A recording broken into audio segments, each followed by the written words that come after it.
अध्यादेश गलत है। अध्यादेश जो संजय जी कह रहे हैं कि अध्यादेश इन चीजों पर लेकर आते, ऐसा अध्यादेश किस काम का? जनता का हित ही नहीं हो रहा इसमें। देखिए ऐसा है कि ये पॉलिटिकल तूतू मैं है, किसी को गुंडा कहना, अराजक कहना, ये इससे मैं सहमत नहीं होता हूँ।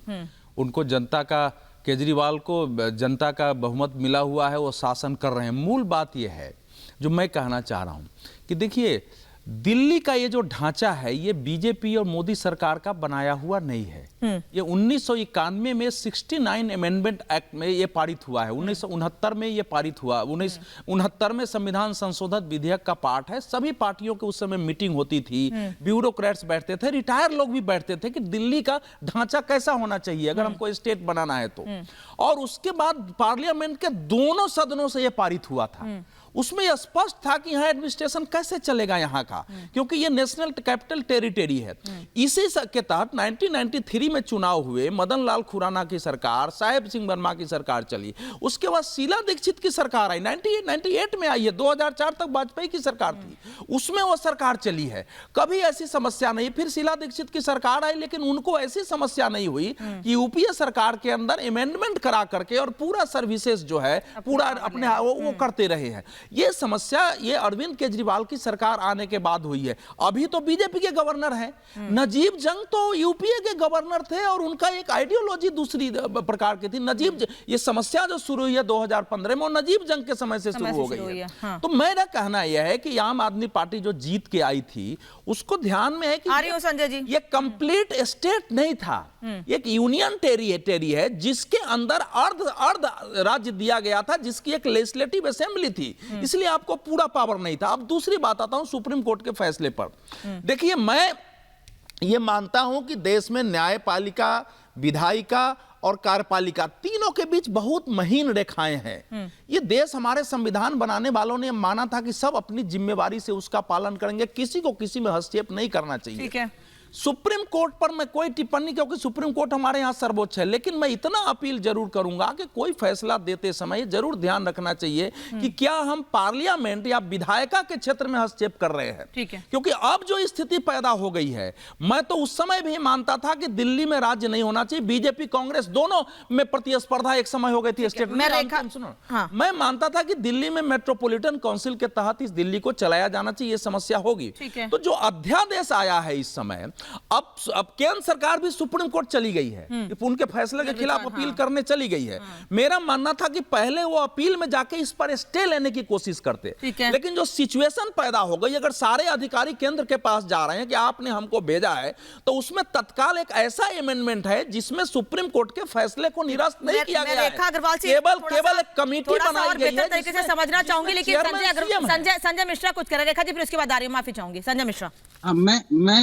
मैं अवधेश जी के बात पे इतना कहना चाह रहा हूं कि पिछले 8 साल से 2015, जैसे कि आपने अपने प्रस्तावना में क्लियर किया भी, 2015 में आम आदमी पार्टी केजरीवाल कोर्ट में जाते हैं, सुप्रीम कोर्ट को 8 साल लग जाते हैं जजमेंट देने में। एक फैसला आता है सुप्रीम कोर्ट का, वो संविधान के तहत है असंवैधानिक है साहब, और यदि वो संवैधानिक है इसका मतलब कि केंद्र की सरकार अभी तक असंवैधानिक कार्य कर रही थी। मैं यही तो सवाल उठा रहा हूँ। मेरा इससे कोई मकसद नहीं है, जो भी काम होगा देश में लोकतंत्र है या नहीं है उसके हिसाब से होना चाहिए या नहीं होना चाहिए। आप संविधान से सहमत हैं या नहीं है, मैं ये बात पूछना चाह रहा हूँ कि क्या संविधान से सहमत तो आपको भी होना पड़ेगा ना, क्योंकि अध्यादेश संविधान के मुताबिक ही है। एडमिनिस्ट्रेशन ढांचा जो है वो कंप्लीट संविधान हर जगह संविधान नहीं होता है। और देखो सुप्रीम कोर्ट के फैसले पर वही बात हम कर सकते हैं जो फैसले में लिखा है। सुप्रीम कोर्ट असंवैधानिक फैसले नहीं कर सकता है, संविधान के तहत ही कर सकता है। पहले भी संविधान के तहत चल रही थी वो मेरा केवल ये कहना है कि भाई इस समय अमेंडमेंट, इस समय जो अध्यादेश आया है, उस अध्यादेश से सुप्रीम कोर्ट के फैसले को पूरी तरह पलटा नहीं गया है।